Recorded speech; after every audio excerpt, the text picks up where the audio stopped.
Hello friends, success with संतोष के platform पर आप सभी का फिर से स्वागत है।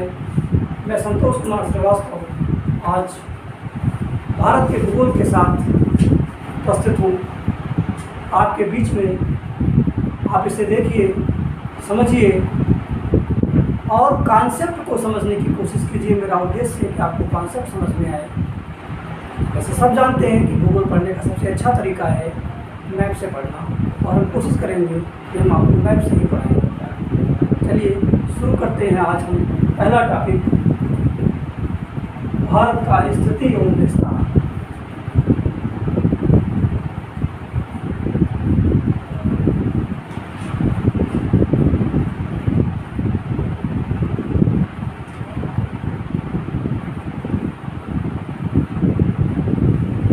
पढ़ने के लिए जब हम आपको अक्षांश एवं देशांतर बताएंगे तो वहाँ पे हम आपको डिटेल बताएंगे, लेकिन यहाँ पे जितनी आवश्यक चीज़ें हैं उतनी ही चीज़ें हम आपको बता रहे हैं।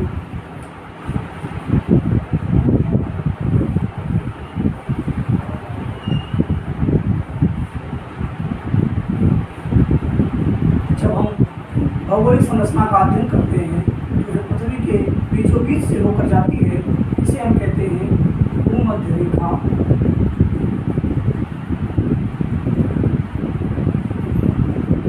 क्योंकि सूर्य इसी विषय पर होता है, इसीलिए इसे हम विषुवत रेखा भी कहते हैं।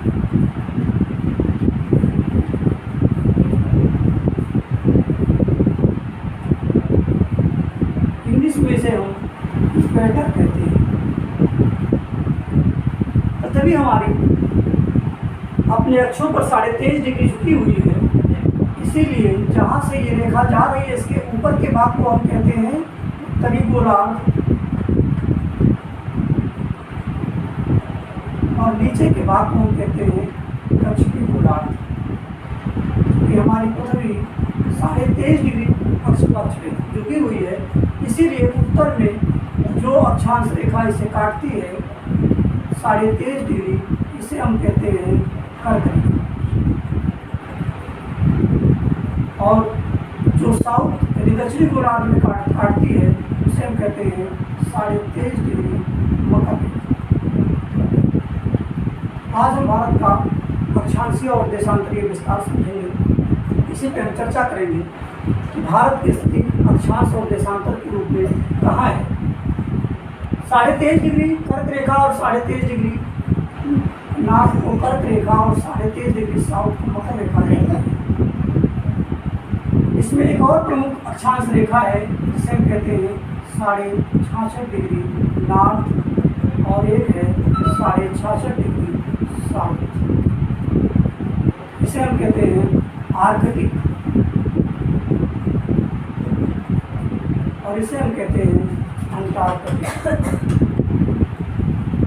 सूर्य की स्थिति सूर्य विषुव यानी विषुवत रेखा पर होती है। इसमें हमें कुछ चीज़ें याद रखनी है। 21 मार्च और 23 सितंबर को सूर्य विषुव पर होता है। 21 जून को सूर्य कर्क रेखा पर लंबवत चमकता है, और 22 दिसंबर को सूर्य मकर रेखा पर लंबवत चमकता है। अब हम बात करते हैं भारत के विस्तार की। अक्षांशीय विस्तार जो है वो क्या है, और भारत का और देशांतरीय विस्तार क्या है।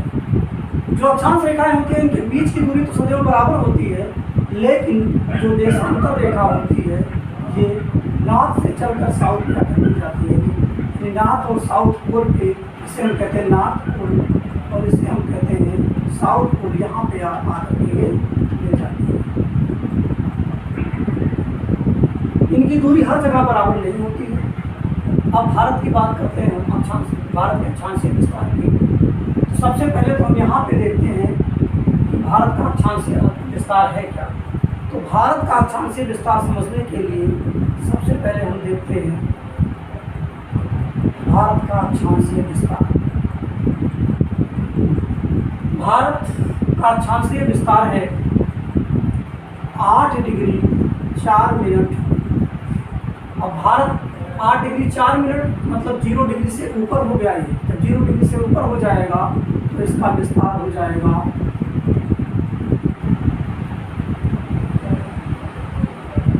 यहाँ। जब भारत का विस्तार यहाँ हो गया तो इसका मतलब है कि ये उत्तरी गोलार्ध में हो गया। तो भारत अक्षांशीय रूप से उत्तरी गोलार्ध में, भारत अक्षांशीय रूप से उत्तरी गोलार्ध में है। आप सभी लोग हमारे साथ नोट्स बनाते चलिएगा। जहाँ दिक्कत होगी आप वीडियो में पहुँच करके नोट्स बना सकते हैं।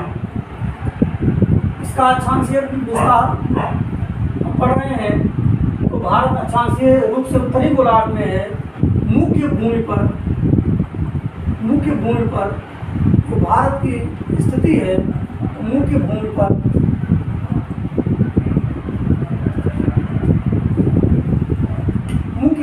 भारत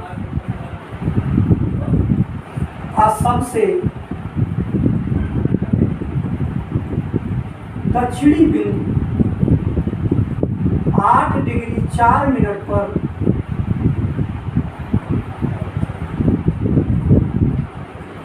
केप केमोरिन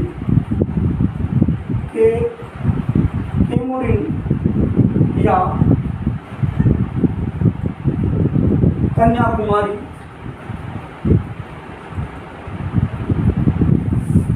या इसका एक नाम और है कुमारी अंतरीप।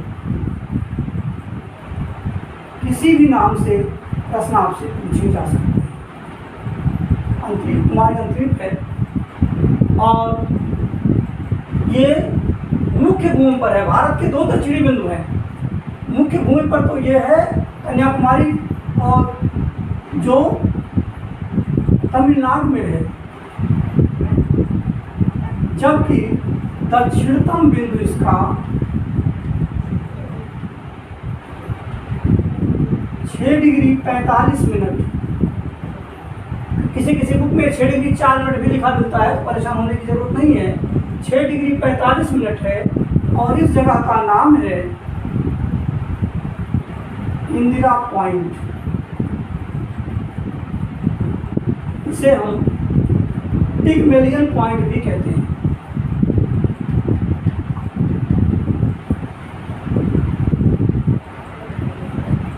इसका एक नाम पार्सन पॉइंट भी है। पार्सन पॉइंट कहीं कहीं लिखा मिलेगा, पार्सन पॉइंट भी है और ये ग्रेट निकोबार में स्थित है। ये ग्रेट निकोबार में स्थित है। ग्रेट निकोबार में स्थित है।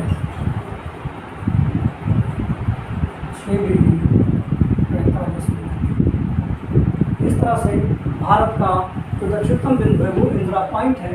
अब हम भारत के उत्तरतम बिंदु की बात करते हैं जो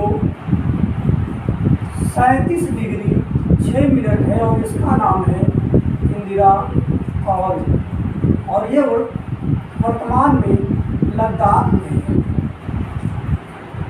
इसको आपने बना लिया होगा और इसे मिटा देते हैं।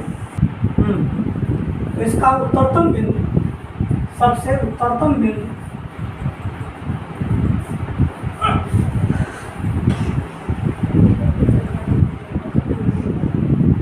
37 डिग्री 6 मिनट इंदिरा कॉल है जो वर्तमान में लद्दाख में है। इससे पहले ये जम्मू एंड कश्मीर में था। अब हम अक्षांशीय विस्तार को समझते हैं। अब अक्षांशीय विस्तार को समझते हैं।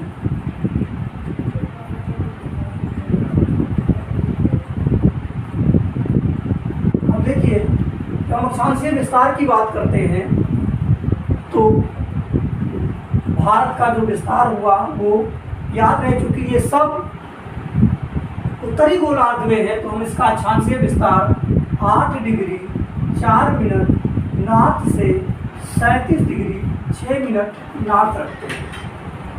और इसके बीच की कुल दूरी कितनी हो गई, कुल अक्षांश कितना हो गया, 37 degree 6 minute minus 8 degree 4 minute. जब इसको हम घटाएंगे तो 29 डिग्री 2 मिनट, यानी लगभग 30 डिग्री प्राप्त होगा। किलोमीटर में कुल दूरी कितनी होगी, उत्तर से दक्षिण किलोमीटर में कुल दूरी, उत्तर से दक्षिण कुल दूरी कितनी हो जाएगी। हम जानते हैं कि 1 डिग्री अक्षांश पे लगभग 111 किलोमीटर होते हैं, तो 29 डिग्री 2 मिनट की दूरी में कुल 3214 किलोमीटर की दूरी में प्राप्त होती है। ये भारत का अक्षांशीय विस्तार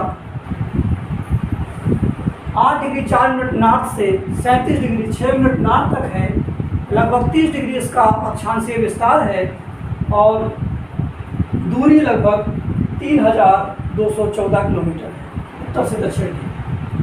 अब हम बात करते हैं, इसको नोट डाउन कर लीजिए। अब हम बात करते हैं भारत के देशांतरीय विस्तार की। भारत का देशांतरीय विस्तार,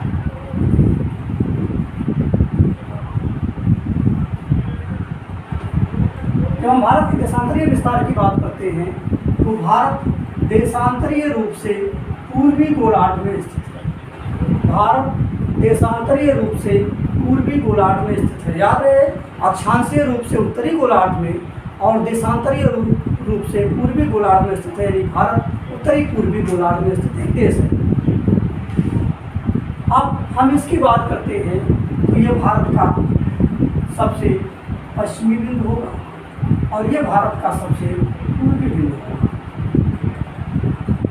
जो सबसे पश्चिम में है इस जगह को हम कहते हैं गौर माता। कहीं कहीं ये गुहार मूर्ति भी दिखा मिलता है, गौर माता। और पूर्वी बिंदु जो है ये है अरुणाचल प्रदेश और जगह जो है इस जगह का नाम है टिबेट।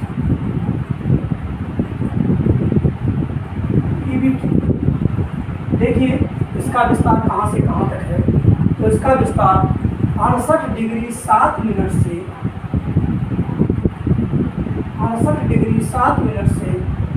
97 डिग्री 25 मिनट तक। देख लीजिए एक बार,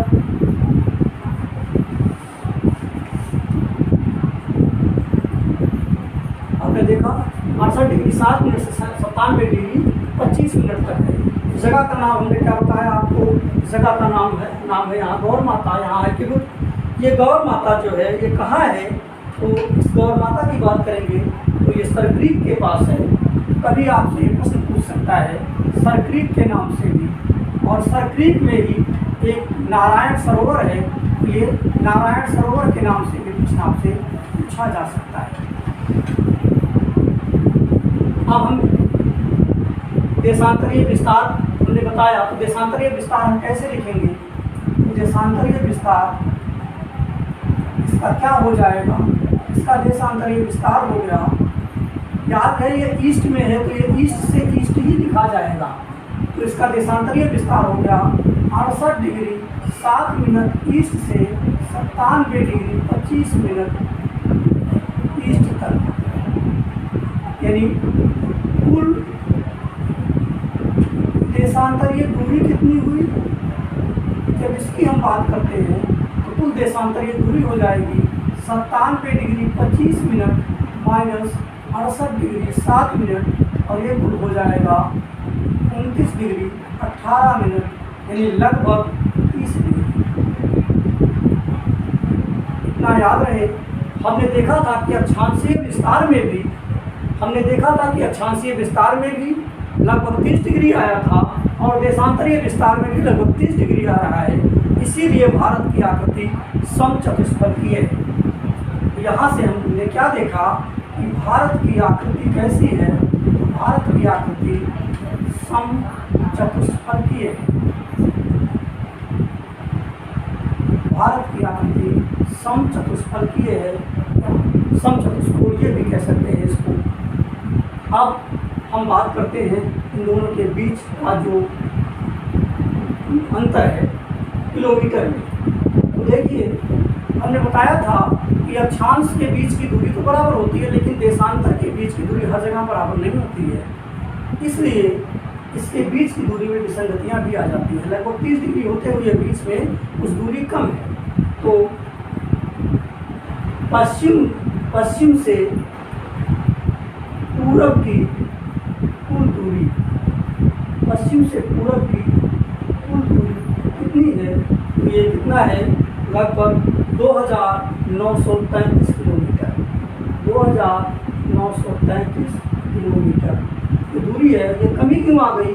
क्योंकि जो देशांतर है, इनकी दूरी हर जगह बराबर नहीं होती है, इसलिए इनके बीच में कमी आ गई है। कितनी कमी है? अक्षांशीय विस्तार और देशांतरीय विस्तार में,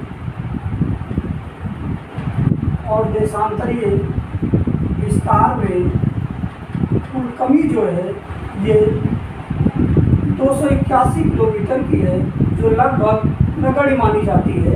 इसीलिए भी भारत की आकृति समचतुष्फलकीय होती है। जब हमने पूरब से पश्चिम और उत्तर से दक्षिण की दूरी देख लिया है कि ग्रेट निकोबार की दूरी विषुवत रेखा से 876 किलोमीटर है। भारत का क्षेत्रफल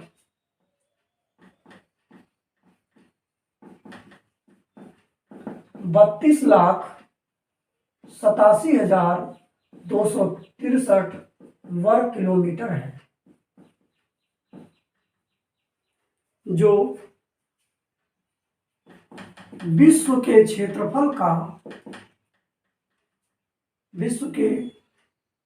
कुल क्षेत्रफल का 2.43% है। कुछ पुस्तक में 2.4% भी लिखा मिलेगा, तो घबराने की जरूरत नहीं है, दोनों सही है। जैसा विकल्प में हो ऐसा करना है।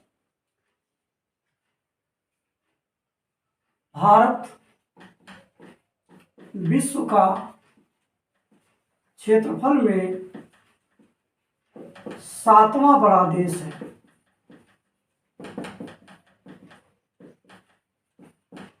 6 देश जो इससे बड़े हैं वो हैं, नंबर 1 पे रूस की राजधानी कमेंट करके बताइए। नंबर 2 पे कनाडा की राजधानी कमेंट करके बताइए। नंबर 3 पे अमेरिका की राजधानी कमेंट करके बताइए। नंबर 4 पे चीन की राजधानी कमेंट करके बताइए। नंबर 5 ब्राज़ील की राजधानी कमेंट करके बताइए। नंबर 6 है ऑस्ट्रेलिया की राजधानी कमेंट करके बताइए। और नंबर 7 पे भारत है। भारत की राजधानी नई दिल्ली है, आपको पता है। अब देखिए, रूस की राजधानी मॉस्को, कनाडा की ओटावा, अमेरिका की वाशिंगटन डीसी, चीन की बीजिंग, ब्राज़ील की ब्राज़ीलिया और ऑस्ट्रेलिया की राजधानी कैनबरा है। भारत के भूगोल में आज बस इतना ही। इस वीडियो को अधिक से अधिक शेयर कीजिए।